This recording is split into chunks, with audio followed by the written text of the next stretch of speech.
Well, I think we have a problem with the term of democracy, taking this one term for covering very different conditions, very different ambitions as well.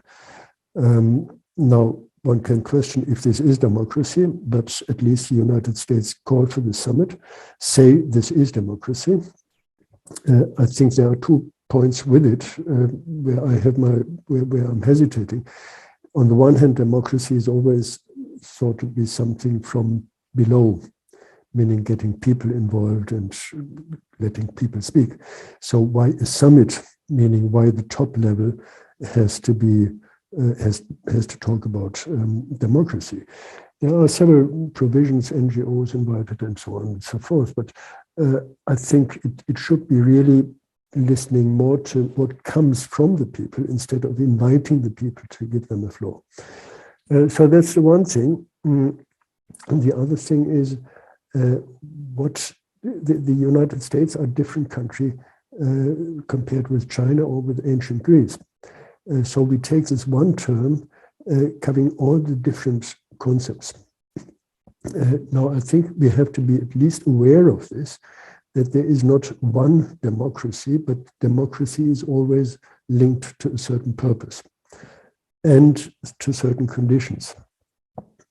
So in a small ancient city-state where everybody is the same, basically, a very homogeneous society, it's a different situation than you have in the United States, where you have some major players determining what democracy is and who goes to the elections and who has the power. This had been shown very clearly by Mr. Trump's presidency when he invited actually not least the people from Silicon Valley to determine policy.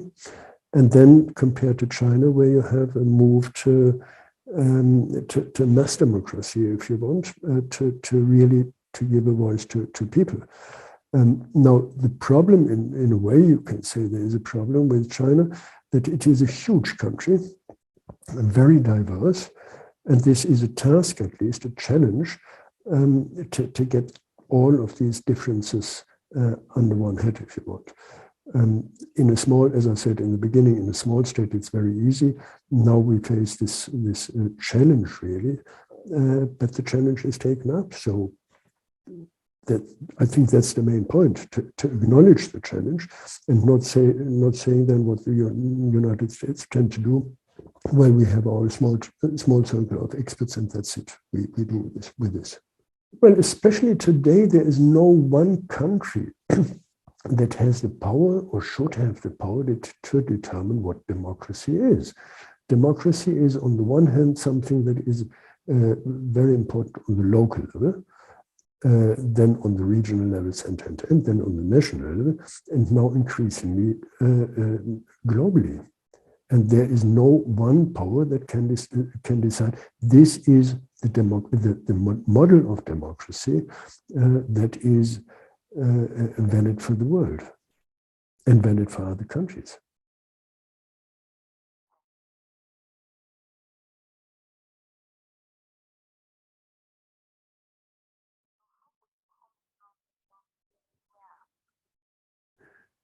Well, it is exactly this problem that you ask powerless people to execute once in a while an act of power, let's say this way, the elections. And this is this diversity from the top. And this cannot work, I think, that people are not accepting this, because whatever they vote for is not executed, is not even taken into account. And this is, I think, a major problem that we have in the United States, that we have in Europe as well, that you get once in a while a vote, but from where this vote comes, the information that is there before is a different story, and where it goes is as well a different story. This is basically making use of a vote that is given, and then fading out those who are not represented. And this is one of the principal problems with representative democracy, that only a part of the people is represented because they voted for the majority. And even if the majority is just 1% more than the minority, you lose basically 49%.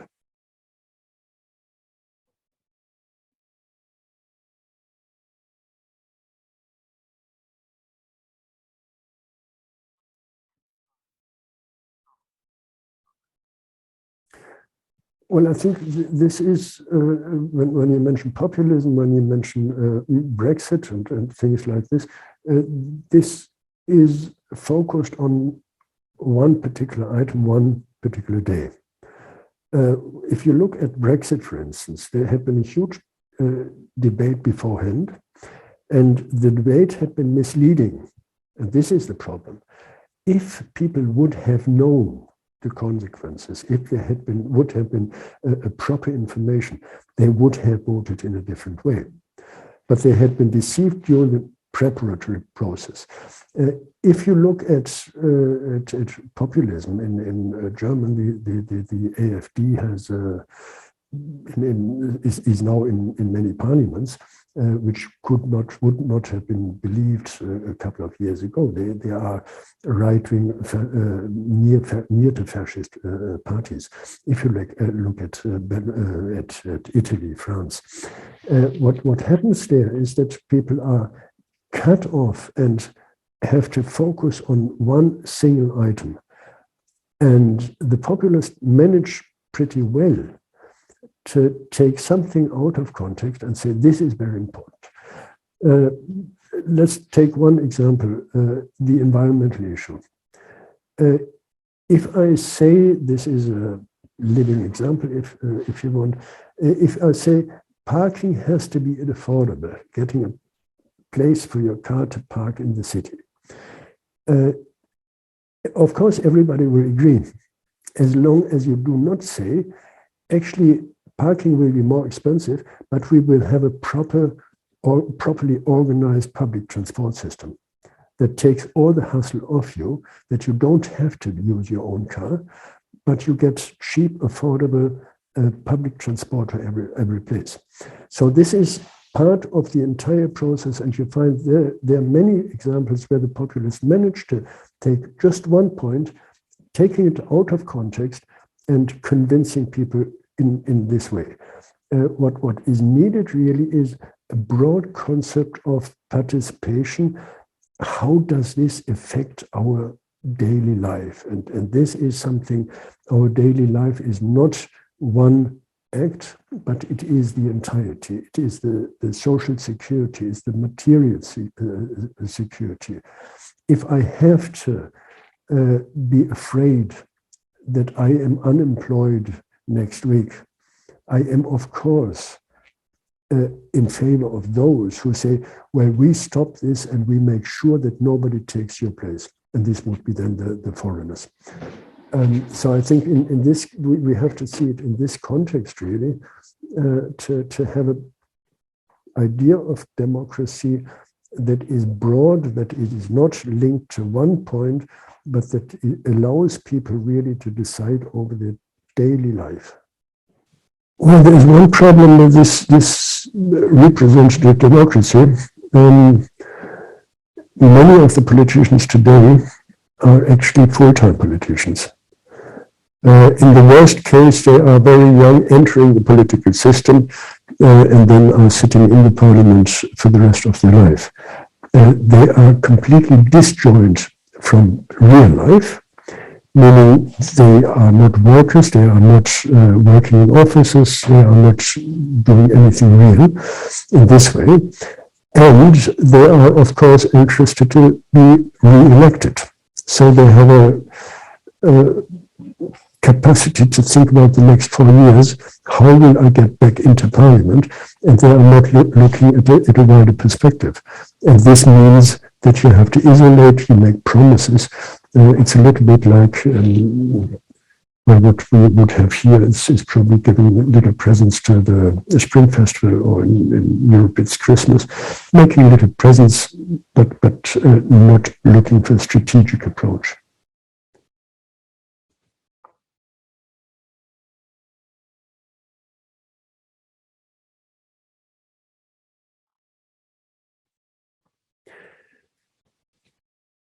from what I see now, it is more widening the gap.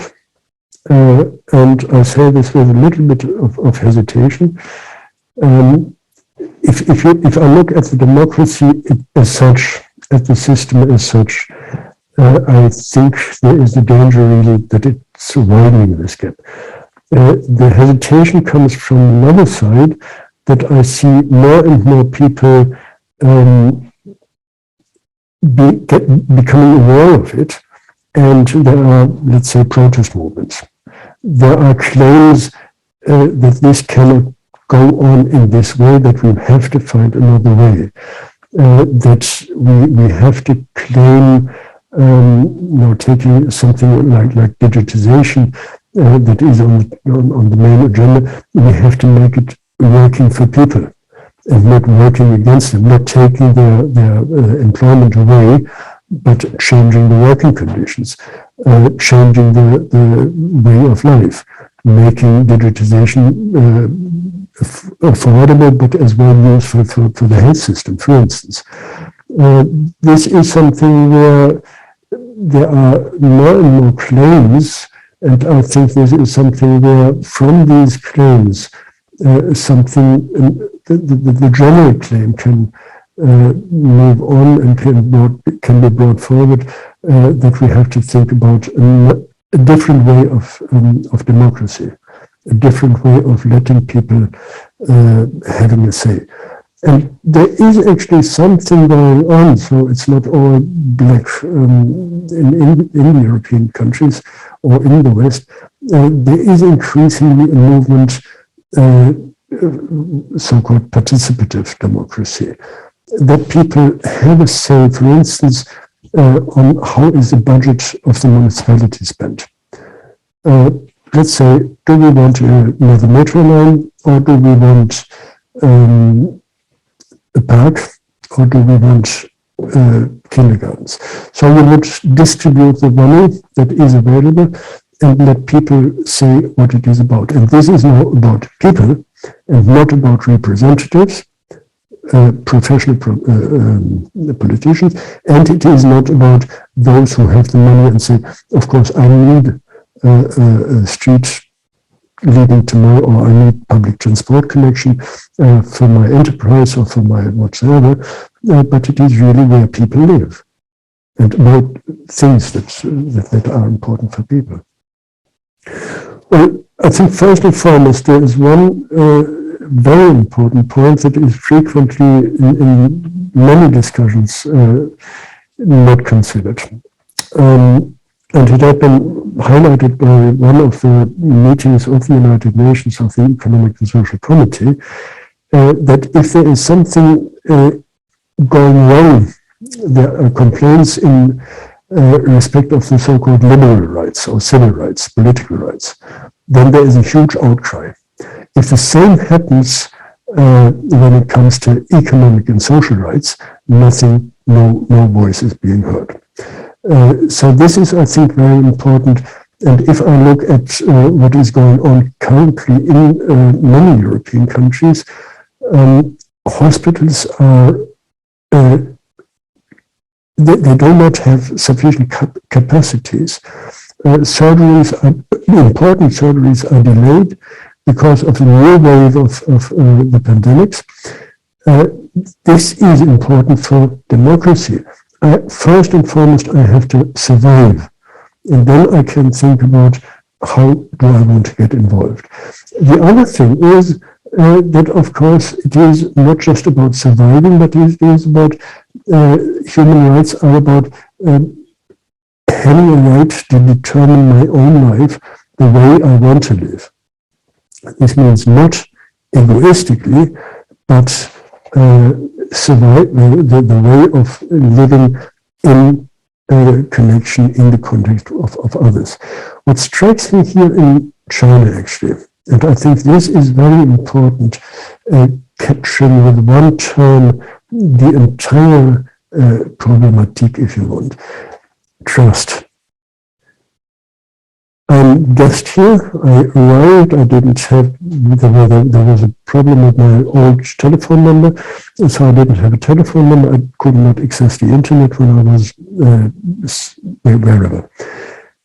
People gave me their internet connection. So all that I did with on the internet had been on their account. They trusted me that I would not abuse it. That if I see, and these are small things, if I see here food is ordered with apps, and it's paid via apps, and it is left there then on a table in a large room or on a fence or wherever. You would not trust anybody in Europe doing this. The food would be gone after, I don't know, 5 minutes. Here you trust people, it's not for me, so I won't take it. And I think this is an important point. Human rights are about trust, and trust is about having conditions where I can trust. And if I have the condition that I have to look after myself against each other, this is, of course, a completely different story compared with the one where I can trust because I know if something is wrong, people will help me. If something goes wrong, people will be on my side.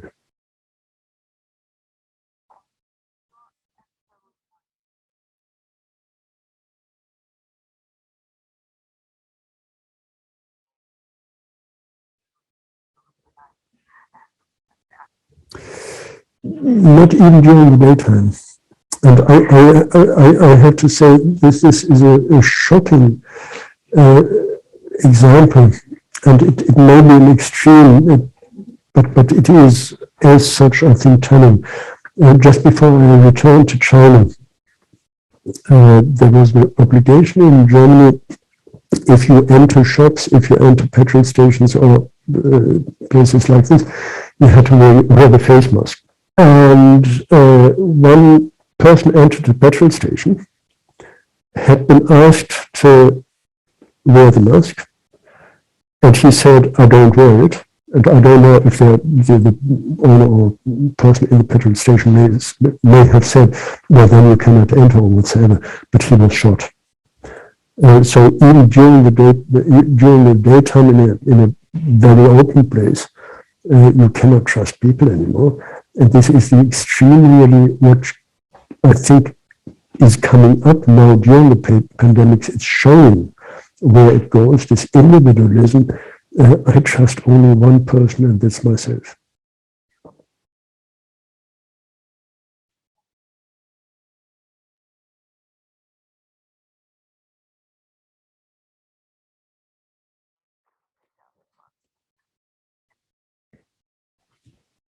Well, I think I could talk another 6 hours about it, but it's really at the core. I think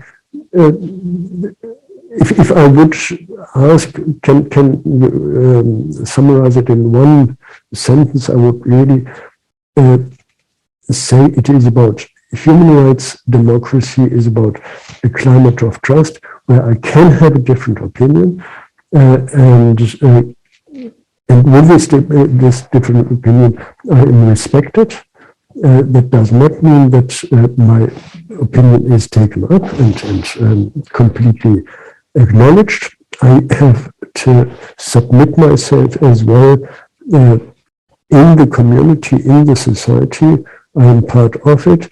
And this is a process of permanent negotiation, if you want, where at the end of the day, if I know I can enter the society, I can be part of the society, that I get something out of it. This is, I think, the main issue for democracy and human rights as well. Well, to be honest, this or part of the summit at least makes me really angry. Part of it, I say, of course, every opportunity is somewhat a good opportunity, and we have to take it up, and we have to make the best out of it. But when it comes to the summit, what makes me really angry is the United States states in the in a corner in a document linked to the summit, we are showing that we are performing with one of the greatest abilities that democracy has to offer, and this is about imperfection. And they say we are imperfect. But if they are able to learn from this, I'm wondering, what is with Guantanamo Bay? It is a question for ages. They did not learn anything. So why can they come up now and say, we are ready to learn? It is about the permanent involvement in wars. Why is the United States not able to learn out of this? It is an ongoing problem of the health system, of the social care system, of the social benefit system, that people cannot develop any trust. It is open, people are dying openly on the streets. And then Mr. President, and the new president is much better than the old one, says, but we are able to learn and to admit our shortcomings. This is something I don't understand. This is simply, I think, arrogant. And you know that the conditions, if you enter into the States, you may be, well, I don't know if you are lucky if you are allowed to do it, but they are very strict measures. I had been once, I have had a problem with my passport, and somebody from an embassy said, everything is okay, you would be even able to enter the United States. And I asked, how do you mean this? You mean the United States is the strictest control when it comes to entering the country? And she said, yes, that's exactly it. This is what they are learning, and this is their openness. I'm surprised if this really can be covered by these terms. Well, I think it would be, yes, that would be a way to go, that we really learn on particular issues what, it's not only the pandemic, but it is the taxation, it's environmental stuff. And if I go back to the environment, there had been the summit, and we have to be careful with all the summits that it is not something where we are talking, where a small group of experts is talking, where a small group of privileged people is talking, or where people, and this is apparently going on with the US summit, or where people present their success stories. Now, nothing against success stories. It is important to present them as well, but it is as well important to talk about the difficulties and how to solve them, or if they are not solved. So no NGO will be there, and that's my assumption, that has a really critical approach and critical voice. This is something for the future. If it comes to a health summit, global democracy and health, let nurses speak, let healthcare staff speak, let those people, those potential patients speak who have difficulties to get access, not those who are well looked after. Let those people talk on a global summit for environmental issues, where it comes really to those who have difficulties for different reasons, to maintain the standards or to improve the standards of environmental protection. This is in many cases exported from the center countries, from the rich countries, and then the poor are left out. And when they want to have a voice, they only hear, well, sorry, this is not possible. No, well, perhaps one remark there really that I think is important.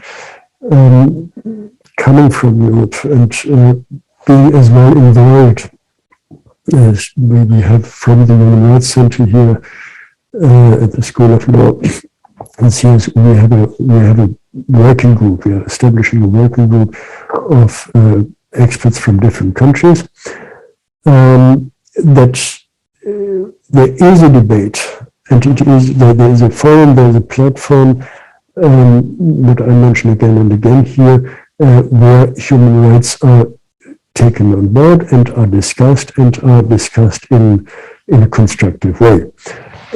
This is at least something that I think is important and has to be said again and again. I got yesterday, for instance, in an email by a friend, a highly educated medical doctor, and he said, well, as much as I admire China, I'm afraid of it. And I think this is something where we have to, with your support as well, from the Global Times and the mass media, and then from my perspective here from the Human Rights Center, where we have to fight and make clear there is a debate in China on human rights, and it is not a concept that doesn't exist. This is what many people think in the West, and information is important, open discussion is important, and then we will move on, I think. And with concrete projects like the Silk Road and these projects, concrete working together.